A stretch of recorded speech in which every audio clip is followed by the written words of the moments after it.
বন্ধুরা, তোমরা সবাই কেমন আছো? আশা করি তোমরা সবাই খুব ভালো আছো। আমিও খুব ভালো আছি। তো সবাইকে দুর্গাপুজোর আন্তরিক শুভেচ্ছা এবং অভিনন্দন। তো আমি তো নদিয়া চাকদাতে থাকি।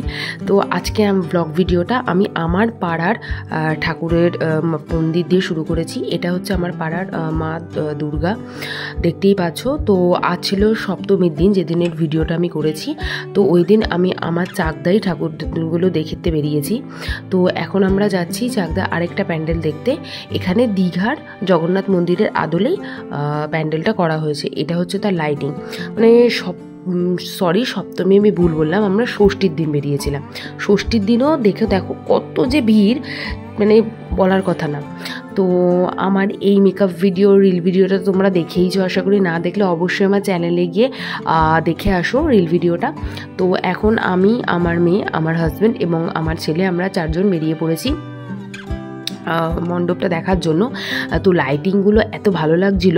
তো এখন সেই মণ্ডপের কাছাকাছি চলে এসেছি। দেখো মণ্ডপের এখানে একটা বড় স্টেজ করেছে। এটা হচ্ছে বিজয়া দশমীর পরে অনেক ফাংশন হয়, তো ওর জন্য স্টেজ করা হয়েছে। এই হচ্ছে প্যান্ডেলটা দীঘার জগন্নাথ মন্দিরের আদলে তৈরি করা।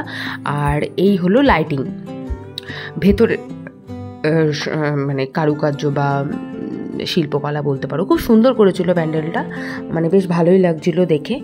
তো এই হচ্ছে মন্দিরের মা দুর্গার ছবি। তো দেখো ঠাকুর দেখতে বেরিয়েছি, আর খাওয়া দাওয়া করবো না তা তো হয় না। তো ফার্স্টে শুরু করলাম আইসক্রিম দিয়ে। তো জানোই পুজোর কদিন ভালোই একটু গরম লাগছিল। তারপরে আর একটা প্যান্ডেলে চলে এসেছি আমাদের এখানে একটু দূরে। তো সেখানেও প্যান্ডেলটা বেশ ভালোই বড় করেছিল এবং ঠাকুর মানে দেবীর মূর্তিটাও সুন্দর হয়েছিল, আর ভেতরের কারুকার্য তো দেখালাম। এখানে একটু পোস্টোস দিয়ে দিচ্ছিলাম। কি মোটা হয়েছি দেখো, পুজোর পর না আরও বেড়ে গেছি, তুমি জানো না তো। মানে এত খাওয়া দাওয়া, মানে সারাক্ষণ মানে মুখ চলেছে, খাওয়া দাওয়া কিছু কম হয়নি। আর মানে ফুলে ফুলে একদম ঢোল হয়ে গেছি বলতে পারো। মানে এত চর্বি জমে গেছে, বা জানি নেই চর্বিগুলোকে লুজ করবো কী করে। এটা হচ্ছে আমাদের এখানে মৈত্রীসঙ্গ বলে একটা জায়গা আছে, এখানের প্যান্ডেল। এই প্যান্ডেলটাও খুব সুন্দর করেছিল, মানে ভেতরটা না খুব ভালো লাগছিল। তো এখানে অনেক ছবি তুলেছি। এই হচ্ছে মায়ের মূর্তি। তারপরে আবার বেরিয়ে গেছি ওখান থেকে একটু দূরে। এবার যাব আমাদের চাকদার ম্যাডক্সে।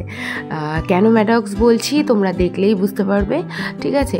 তো যেতে যেতে যে কটা প্যান্ডেল পড়েছে, এই দেখো সত্যি লাইটিংগুলো না বাস জাস্ট, মানে পুজোর মধ্যে না এগুলো একটা আবেগ। মানে এই লাইটিংগুলো দেখতে এত ভালো লাগে, মানে মনটা মানে আনন্দে এমনিই ভরে যায়। তো যেতে যেতে এই আরেকটা প্যান্ডেল পড়েছে। আচ্ছা, এবার চলে এসেছে আমাদের চাকদার ম্যাডক্সে। মানে এইখানে ম্যাডক্সে যেমন সবাই হল্লা করে, তো এইখানেও আমাদের এখানে সমস্ত সবাই এইখানে বসে বসে আড্ডা দেয়, মেলা দেয়, দেখো তোমরা দেখতেই পাচ্ছ অনেক রকম রাইডস এসছে। তো বাচ্চা থেকে বুড়ো সবাই আনন্দ পায় এখানে এসে। তো আমি কোনোদিনও, সত্যি কথা বলতে আজ অবধি কোনোদিনও আমি কলকাতার ম্যাডক্সে যাইনি, কিন্তু আমি শুনেছি ওখানেও নাকি এরকম সবাই আড্ডা টাড্ডা মারে। এবার তো মানে খুবই জলগলা হয়েছে ম্যাডক্স নিয়ে, কিন্তু ওই রকম মানে ম্যাডক্সের মতন ওরকম গাজার গন্ধ এখানে পাওয়া যায় না। এখানে সবাই নর্মালি বসে আড্ডা মারে। তো যাই হোক, এটা হচ্ছে প্যান্ডেলটা এবং তার ভেতরে মায়ের মূর্তি। আর মেলায় দেখো কত ব্যাগের দোকান, মানে ব্যাগের দোকান, খেলনার দোকান, মানে স্টেশনারি অনেক কিছুই যেমন বসে আর কি। আর খাওয়া দাওয়ারও প্রচুর কিছু বসেছিল, তো আমরা ওখান থেকে কিছু খাওয়া দাওয়া করেছি। তারপরে এই হচ্ছে আরেকটা প্যান্ডেল। এই প্যান্ডেলটার লাইটিং জাস্ট অসাধারণ লাগছিল। ভেতরটা হচ্ছে এরকম একদম হোয়াইটের ওপর থিম ছিল। তারপরে এই হচ্ছে মায়ের মৃন্ময়ী, মায়ের চিন্ময় রূপ তোমরা দেখতেই পাচ্ছ। মা দুর্গার মুখ দেখেই শান্তি। তারপরে চলে গেছিলাম একটু পাহাড়ে। তো এখন পাহাড়ে উঠছি, পাহাড়ে উঠে চলে যাবো মা দুর্গার দর্শনে। ওপরে ভোলা মহেশ্বর বসে রয়েছে, মা পার্বতীকে পাহারা দিচ্ছে এবং আমরা এখন চলে যাচ্ছি দেখতে। আর মানে ফাস্ট ফরওয়ার্ড করার জন্য আমার হাঁটাটা দেখে মনে হচ্ছে যে আমি একটু কচ্ছপের মতন হাঁটছি, বাট আমি সত্যি কথা বলছি আমি এরকম বিশ্রীভাবে আমি হাঁটি না। জানি না ফাস্ট ফরওয়ার্ড করার জন্য কেন এরকম বিশ্রী এসছে, ঠিক আছে? তো এরপরে যে প্যান্ডেলটাতে যাব, ওই প্যান্ডেলটাও খুব সুন্দর করেছে। মানে ওই প্যান্ডেলটাও না দেখতে তোমার হচ্ছে দেখো আমার ছেলেমেয়েরা মানে কেমন নাচতে লেগেছে, কারণ গানটা সত্যি নাচের গান চালিয়েছিল। অনেক রাত হয়ে গেছিলো প্রায়, তখন যখন আমার ছেলেমেয়ে নাচছে তখন 11:30 থেকে 12:15 বাজে। তো ওরা নাচানাচি করছে, কারণ নাচের গান দিয়েছিল, তাই ওরা আনন্দ করছে এবং নাচছে।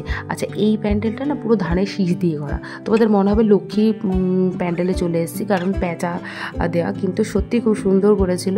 আশেপাশটা দেখো পুরো একদম বাঙালি থিমের ওপর, গামছা, প্যাঁচা, ঘট, ওপরেরটা তো খুবই ভালো লাগছিলো দেখতে। এই জায়গাটায় অনেক বড় বড় সত্যি খুব ভালো ভালো পুজো করতো। লাস্ট 2 বছর বন্ধ ছিল, বাট এই বছরটা সত্যি খুব ভালো করেছে। তো এখানে দাঁড়িয়ে তো একটুখানি কেক মারতেই হবে, এত সুন্দর করে সেজে এসেছি। আর চুলটা এতগুলো টাকা দিয়ে স্ট্রেট করি, মানে স্মুথনিং করিয়েছি, তো একটু ফ্লন্ট না করে নয় না। এবার পুজোতে আমি চুল বাঁধিনি, পুরো চুল ছেড়েছিলাম। আচ্ছা, ফেরার পথে খেয়েছিলাম রুমালি রুটি আর তড়কা, একদম সিম্পল খাবার। তারপরে আইসক্রিম, আবার আইসক্রিম খেয়েছি 3-4 বার, মানে ওটা খেতেই হবে আর কি, ওটা না খেলেই নয়। তো আমার মেয়েও খাচ্ছে, দেখো হাই করছে। তো এ করে মোটামুটি এখন বাজে 12:30, বাড়ি ফেরার পথে ষষ্ঠীতে 12:30। তাহলে ভাবো, এখন বাড়ি চলে এসেছি। তো আজকের ভিডিওটা ভালো লাগলে সবাই